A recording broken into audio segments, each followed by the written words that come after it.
NERDSoul. All right, ladies and gentlemen, we are welcoming you back once again to the Dig Deeper podcast, who is led by my friend and my sister, Lady Lisa, and of course, myself, Ross McInnis. We are so excited to be talking to you today about some really cool and interesting stuff that we came across on Facebook, a couple of interesting topics that we want to share with you. But first, Lady Lisa, tell the people, where can they find your platform? I am on ThatNERDSoul.com. It's a platform that has mostly a lot of geek culture stuff. But I am on there. I am on a podcast called Black Together, A Walk in Her Shoes. So you can check me out there, where me and Madam Butterfly, aka Kim, we talk about things that pertain to Black women in particular, and we talk about just different topics from a Black woman's point of view. So again, that is on ThatNERDSoul.com. And you can locate my content, which is a vlog series that I'm calling Life Unscripted. You can find me at Ross Unscripted on Facebook and Instagram. I almost had a brain freeze here for a second. Like, what's the other one called? What's that other thing called? It's what happens when you're as young as me. So guys, like, I have a very, very interesting topic. This article from Time Magazine happened to come across my timeline while I was surfing on Facebook. We have actually two interesting topics. But the first topic is a article that was written by a vlogger named Stevie Wonder, and it was featured in Time Magazine, called "I Refuse to Be Exclusive Until He Proposed." What? Where they do that at? What? Like, a topic like that, a title like that is going to grab your attention quite immediately. Yeah. And so, Lisa, I read this, and I think that you also say that you covered this with Madam Butterfly on A Walk in Her Shoes. Yeah. So, kind of just share with me, just before we get into this, because I'm going to read a couple of lines out of this this article to you guys, so you can see what this thing is talking about and get some thoughts from myself and Lady Lisa. But what did Madam Butterfly think of stuff like this? It's foolishness. The main thing we really talked about, honestly, and once you read through the whole thing, and when you guys get a chance, I would say read the whole thing. She's coming from a place of pain. Because the whole thing is about the fear of getting into this place of dating and being in a committed relationship and it not end in marriage. That's what it's coming from. Place of been there, done that, been with people who, I was their girlfriend and it never went anywhere. And so she's, bringing that pain over, to this current dating relationship, whatever it is, I don't know. Right. And making the next person pay for past mistakes or just, past things that went wrong. So, she comes off, in my opinion, as kind of arrogant.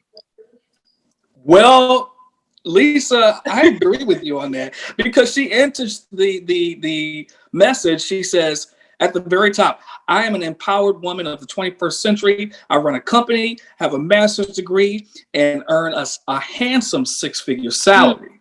Okay, now that's not arrogant to say that you have accomplished these great things, but I think when we put things into context, she kind of is being a little bit arrogant. Yeah. She says, "Yet at heart, I have always been a lover of old-fashioned romance." She says, "There's always been something very endearing to me about the idea of a man stepping up to claim me. It makes me feel special and cherished when somebody makes an effort to win my heart, surprising me with flowers or jewelry, or picking up the bill on a date, not because I can't afford to pay for myself, but because he enjoys treating me." So let me just say this right quick here. So she says that she enjoys the thought of somebody claiming her. Now, I know that some people are going to look at that statement and be like, wait a minute, claim Yeah. you? Like, Yeah. What do you mean by claim? Yeah. I think it more so is just a colloquialism, though. I don't think it's a literal statement. I think it's more of a, oh, I'm glad that somebody wants to step up and be excited that they are with me, Right. and that I'm with them. Yeah, it's not like, Captain Caveman, Unga Bunga fling you over the shoulder, my woman. It's not, Because it would be conflicting. Because again, she talks about how independent she is, and I make money, and I have a successful career, and I got a master's degree, and I run the company. Like, I don't just work for it, I run it. But then all of a sudden, you want to be claimed, like, you know what I'm saying? I think it's a little bit of a complex. Yeah, this is what's interesting. Is this whole article is supposedly about, how, she wants to, just go straight to marriage pretty much. And it's talking about relationship. But it's interesting that her introduction is about what she's accomplished in her business. It doesn't start off saying, I think I'm a great person. I think I have a good heart. I love people. I'm a good friend. It doesn't start off talking about her as a woman. Right. But she can bring to the table in terms of a relationship, because that would be appropriate, in my opinion, given the topic. She starts off with her resume. Exactly. Because she expects to read, and I get the idea and the sensation that she is reading other guys like she's reading their resume. And I think the approach that she's taking to the entire thing is some kind of a business style transaction. Absolutely. But what also stands out to me is that she says, I'm a lover of old-fashioned romance. But,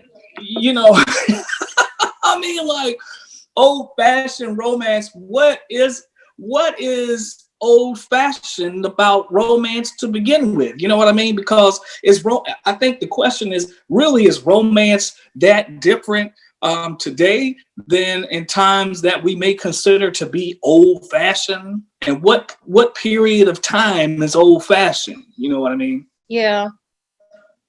I don't know. I honestly, I think that was just something for her to say. I think it's just a little. She thought it sounded good. Right.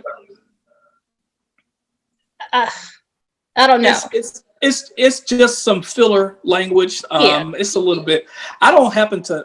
I think romance is just romance. There's different styles of romance. You know what I'm saying? Yeah. Because to be honest with you, let's just say that she may be referring to like the man having so much of the responsibility in the romance creation. Yeah. Well, I mean, honestly, ask a lot of these married women out here and find out how many of them have done the part that they think the man should have done, or whatever the case may be. You know what I'm saying? Like, so I don't know. Romance is just romance. Romance is what you make of it. But she continues saying, and romance is going to be something different to everyone. I think honestly, depending on your personality, your personality can determine what is romantic. Right. So yeah. We get the idea of romance being like old-fashioned, where we get this from like the movies and TV shows that I guess we've seen. But I think from culture to culture, romance can mean one thing. In my own particular experience watching romance develop between my own parents, as a kid, my mom carried a lot of stuff for us in our home. Yeah. My dad didn't carry all of the things, you know what I'm saying? And then my dad did some stuff, when it came for anniversary presents and things. I watched all of that happen. You know what I'm saying? You want to know what it was? It was equal. It was equal. It was equal. It was never, oh, my dad carries it all. He does it all. He creates all of the romance. So, I don't know. I guess it's just a little bit far-fetched there. But at any rate, she goes on to say, I realized early on how that I wanted to date a certain way. She said, I wanted to be courted. I wanted someone who would make an effort. I wanted a man who was willing to commit and offer me a ring without taking years to decide if I was the one for him. So that's understandable. I don't think that is unreasonable, but when you place it into the context of this title that we're talking about, that you wouldn't offer your commitment without his proposal, it's not unreasonable for you to want to be proposed to. Right. It's also not unreasonable for you to say, please don't take 10 years to decide that I'm the one for you to marry. You know what I'm saying? Because I've seen that too. Lisa, it was the funniest thing I ever saw on Facebook one time. Somebody posted across my timeline, we've been together for 21 years and today we tied the knot. And I dropped my phone laughing because I was like, it took y'all 21 years? I was like, what? See, okay, I'm gonna say this. In my opinion, if y'all been together for 21 years, y'all just got married, what happened was this. She said, look, if you were to drop dead today, I would get no types and parts of benefits. We've been together all this time, and I ain't sitting to have you drop dead, and I'm sitting here looking like Boo Boo the Fool, and ain't got nothing. Looking like Boo Boo the Fool. Boy, that's... We finna get married, so I can get... You ain't gonna look like Boo Boo the Fool when he died. You looking like Boo Boo the Fool 10 years in. I'm just imagining how this conversation went to finally get this man to go ahead and marry her, because then that's practical. It was mutual, I think, though, Lisa. I think some people are at the place where they're just like fine with not being married, and then they decide one day they will get married. They're on the same page the whole time, but this woman is not going for that. She's like, look, I'm just not the one person that you want to wait to propose for. I mean, because look what she continues to say. She says, so that's what I set out to get when I first met my husband, Chris. She says, after 8 weeks of dating, Chris wanted me to be his girlfriend. Now then she says, it was very clear that we liked each other and that the attraction was there and compatibility. And for him, exclusivity was the natural next step. But I thought his offer was weak. See, again, she's handling it like a business transaction. His offer was weak. I mean, what do you want him to offer you? My thing is 8 weeks in, the brother shouldn't be offering you anything but a committed relationship. If he's offering you a ring at this point, I'm wondering, not to say that it doesn't happen, but that would mean y'all have had some heavy conversations. Y'all had spent a lot of time together. Y'all came to the table both knowing exactly what you want out of a person, and bam, you're it. Right? Yeah, and that's what she's looking for. I think she's looking for him to, she said after 8 weeks. Now, that's a reasonable amount of time to decide that you actually want to be monogamous with someone, I think. But in my experience, it's not enough time to say, yep, it's time for me to propose marriage. It's time for me to say I do. Because, I personally do not want to make that decision without my family having met the woman. I just, you know what I mean? Like, and 8 weeks in, I'm not going to do that. I'm not going to take you home to my hometown. I've done that before. I'm not going to do that. You know what I'm saying? Like, my parents know if I bring you home, you special. Right. And that's, they ain't never met nobody else before. That's the way it should be. If somebody says they bringing so-and-so, to dinner or for Christmas, you like, okay. Hold on. Wait a minute. Ross coming home with somebody? First of all, Ross is coming home. Secondly, Ross coming home with somebody. You got to break out the good china. I mean, break out the good china, like the very good ones, the one you used to get beaten for touching. You know what I mean? So China's still old. But she said, she said, I thought his offer was weak.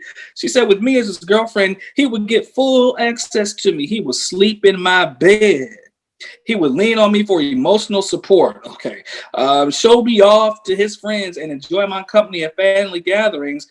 That would all be very nice, but it wouldn't give me any assurance about the future, which is what I needed to feel safe. Now, so now we're getting into BS territory, Lisa. Yeah. I mean, I think at this point, up to this point, I'm seeing where she is.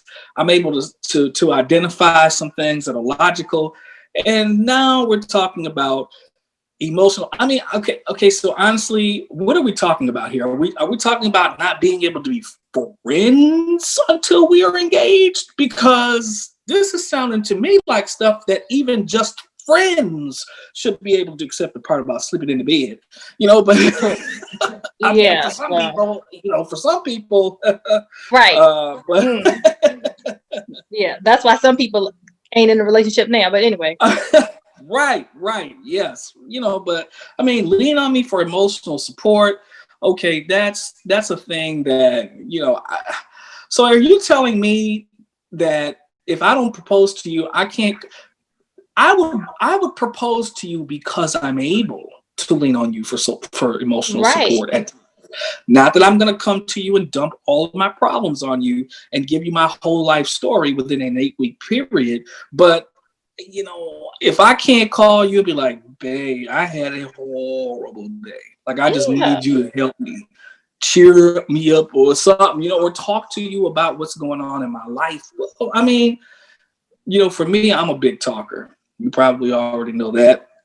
And so, I got to be able to talk. If I'm not able to talk, I don't feel that there's a relationship. I don't feel like nothing is happening between us. You know what I'm saying? Exactly. Yeah, so like that's a litmus test even for my own self. Like, I recently tried to spark something with someone that I had met. There was no conversation. It was nothing. It was nothing. I would message, I would call, I would get responses like hours later or no response at all. So I just was like, because I don't have nothing to talk. There's no talking. There's no talking. There's no communication.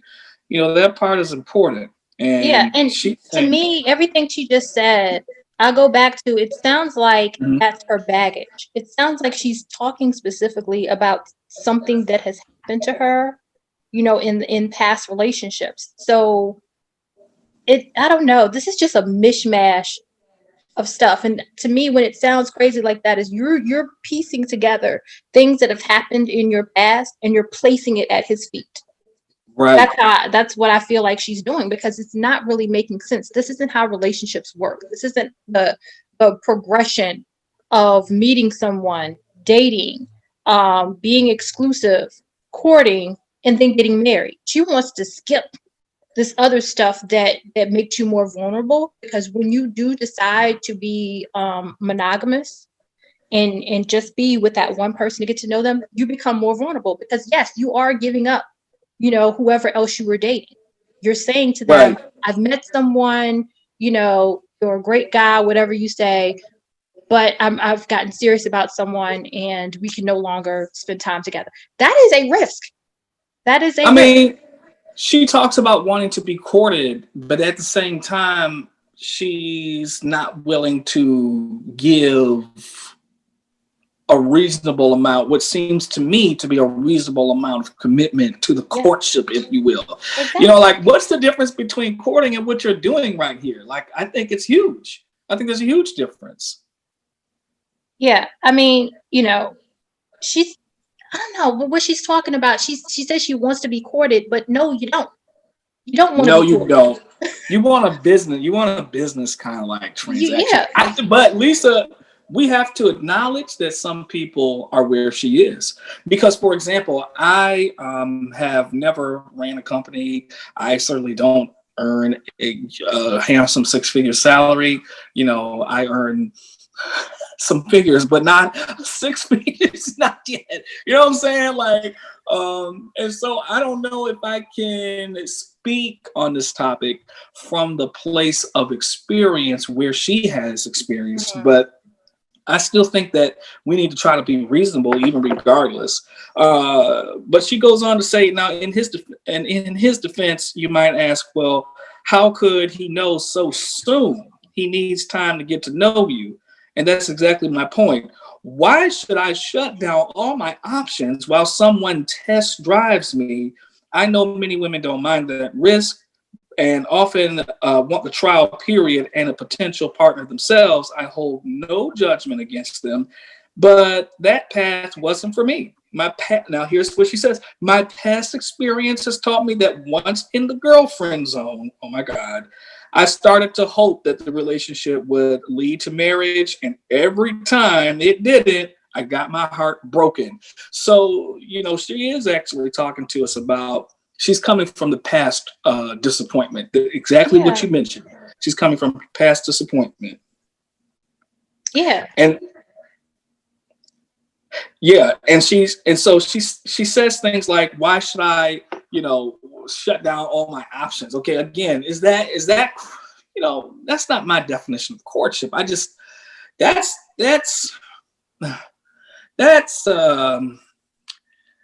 I don't know if this is going to sound right or not, but I feel like that's dating and not courtship. You know what I'm saying? Like, because this is the thing. Dating, right.